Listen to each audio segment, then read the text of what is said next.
तो यूपी में जिस तरह से राजनीतिक गिरफ्तारियां बढ़ रही हैं, वो किसी भी नागरिक समाज के लिए, सभ्य समाज के लिए चिंता का विषय होनी चाहिए।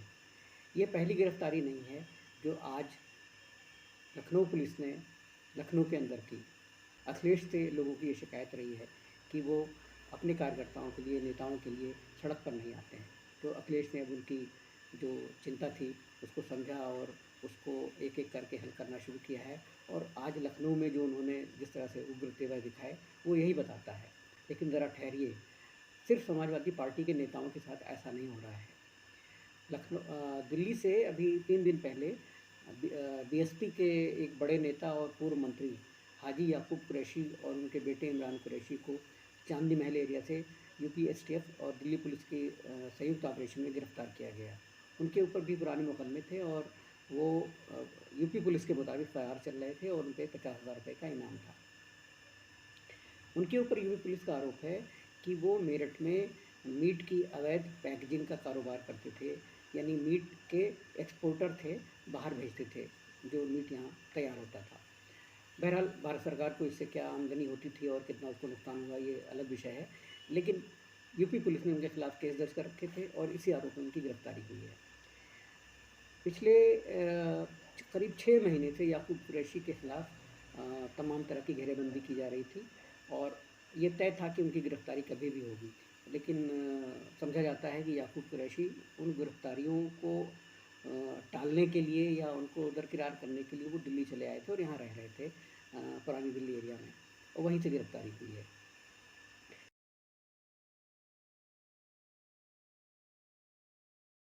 बीएसपी के एक अन्य नेता जो सहारनपुर ज़िले के हैं और पूर्व एमएलसी हैं, हाजी इकबाल, उनको भी यूपी पुलिस तलाश कर रही है और सहारनपुर के एसएसपी का कहना है कि उनके ऊपर भी इनाम रखा गया है और वो फरार चल रहे हैं।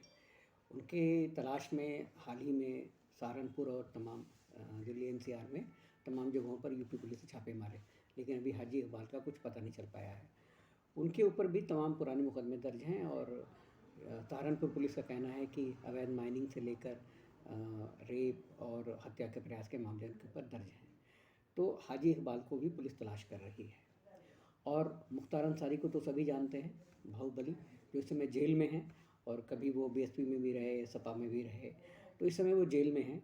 लेकिन हाल ही में उनके बेटे अब्बास अंसारी, जो सुहेलदेव समाज पार्टी के विधायक हैं, उनको ईडी ने, जो केंद्रीय एजेंसी है, परिवर्तन निदेशालय जिसको हिंदी में कहा जाता है, ईडी ने उनको गिरफ्तार किया है और उनके ऊपर भी तमाम पुराने केस हैं जो उनके पिता के ऊपर थे और उससे रिलेटेड उसी चेन में अब्बास अंसारी को गिरफ्तार किया गया है। तो ये जो मुख्तार अंसारी के बारे में तमाम तरह की चर्चाएं हैं, तमाम तरह की कहानियां हैं कि किस तरह से उन्होंने अपनी अंडरवर्ल्ड के ज़रिए और किस तरह से बाहुबली के दम पे उन्होंने अपना जो साम्राज्य है अवैध कारोबार का, कथित रूप से जो पुलिस का कहना है, जो यूपी पुलिस का कहना है कि उन्होंने अवैध रूप से संपत्तियां बनाई हैं और कमाई हैं। तो ये सारा कुल मिला के जिस तरह दिखता है हम लोगों को, जिस तरह से खबरें सामने आती हैं, वैसा है नहीं। इसके पीछे एक बड़ी राजनीतिक शत्रुता शामिल है। अब जैसे मुख्तार अंसारी का ही मामला लीजिए, तो जब सत्ता में थे बीएसपी के, तो उस समय जो वर्तमान मुख्यमंत्री हैं यूपी के, योगी आदित्यनाथ, उनसे उनका 36 का आंकड़ा था और दोनों में राजनीतिक प्रतिद्वंद्विता ज़बरदस्त थी। तो समझा जा सकता है कि जो मौजूदा सरकार है, जिस तरह से राजनीतिक लोगों पर कार्रवाइयाँ कर रही है और पुराने मुकदमों को ढूंढ के कार्रवाइयाँ की जा रही हैं, वो अनायास नहीं है। ये अगर ये माना जाए कि ये यूपी सरकार कानून व्यवस्था दुरुस्त करने के लिए ऐसा कर रही है, तो ऐसा नहीं है। आप अभी जो, मैं फिर से नाम दोहराता हूँ, इरफान सोलंकी, देवनारायण यादव और आज मनीष जगन अग्रवाल और हाजी याकूब कुरैशी, उनके बेटे इमरान कुरैशी, हाजी इकबाल को जो तलाश कर रहे हैं, और मुख्तार अंसारी और उनके बेटा अब्बास अंसारी, और इसके अलावा भी ढेरों जो आम कार्यकर्ता हैं या जिला लेवल के कार्यकर्ता हैं, वो जेलों में पड़े हैं या गिरफ्तार किए गए हैं और उनके ऊपर तरह तरह के आरोप हैं।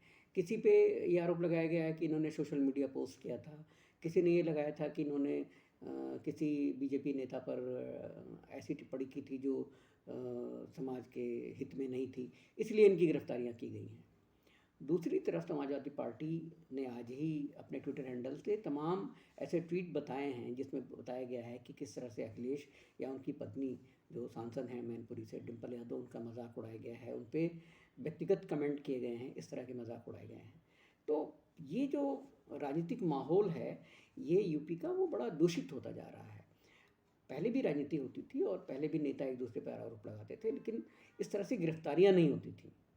कम से कम मैं जितना यूपी सरकार में तमाम मायावती का कार्यकाल, कल्याण सिंह का कार्यकाल और अखिलेश यादव का कार्यकाल और अब योगी का कार्यकाल देख रहा हूँ, उसमें जो मायावती के समय में या कल्याण सिंह के समय में या मुलायम सिंह के समय में या अखिलेश के समय में ऐसी राजनीतिक गिरफ्तारियां नहीं होती थी कि किसी ने किसी पे टिप्पणी की और उसको उसके आरोप में गिरफ्तार कर लिया, या राजनीतिक शत्रुता निकालने के लिए गिरफ्तारियां हो गई। सिंबॉलिक गिरफ्तारियां होती थी, लेकिन वो इस तरह से उसकी शत्रुता इस तरह नहीं निकाली जाती थी। तो ये बड़ा चिंताजनक माहौल है यूपी में। और अगर राजनीतिक शत्रुता निकालने के लिए गिरफ्तारियां होंगी तो ये सही नहीं है। आप कानून व्यवस्था के लिए गिरफ्तारियां कीजिए। आप अगर कोई गुंडा, कोई मवाली अगर समाज में अव्यवस्था फैला रहा है, किसी शहर में अव्यवस्था फैला रहा है, तो आप उसको ज़रूर गिरफ्तार कीजिए। लेकिन राजनीतिक लोगों की गिरफ्तारी के लिए आखिर जवाबदेही कैसे तय होगी? कौन जवाबदेही तय करेगा? अदालत में जब मामला जाएगा या अदालतों में जो मामले चल रहे हैं उन पे उनको सबूतों के आधार पे और तमाम गवाहियों के आधार पे तय किया जाएगा। लेकिन ये जो अकस्मात गिरफ्तारियां हो रही हैं, जैसे मनीष जगन अग्रवाल को जो गिरफ्तार किया गया, उनके ऊपर आरोप है कि उन्होंने सोशल मीडिया पर कुछ कमेंट किए थे। तो पहले तो पुलिस को जांच करनी चाहिए थी कि वो उस कमेंट से किसी का कितना नुकसान हुआ, कितना फ़ायदा हुआ। महज बीजेपी के किसी नेता या आरएसएस के किसी नेता के एफआईआर दर्ज कराने पर किसी सामान्य कार्यकर्ता की गिरफ्तारी करना ये गलत है। लोकतंत्र के हिसाब से इसको सही नहीं माना जाएगा। तो समय है कि लोग विचार करें, इस पे सोचें कि यूपी में जो गिरफ्तारियां हो रही हैं राजनीतिक, वो कितनी उचित हैं। इसी टिप्पणी के साथ मैं अपनी बात समाप्त करता हूँ। और आप देख रहे थे हिंदी वाणी और मैं हूँ यूसुफ किरमानी। आप लोगों से निवेदन है कि हिंदी वाणी को ज़्यादा से ज़्यादा संख्या में सब्सक्राइब करें, लोगों को बताएं, ताकि आपकी आवाज़ को बुलंद किया जा सके। नमस्कार, जय हिंद, जय भारत।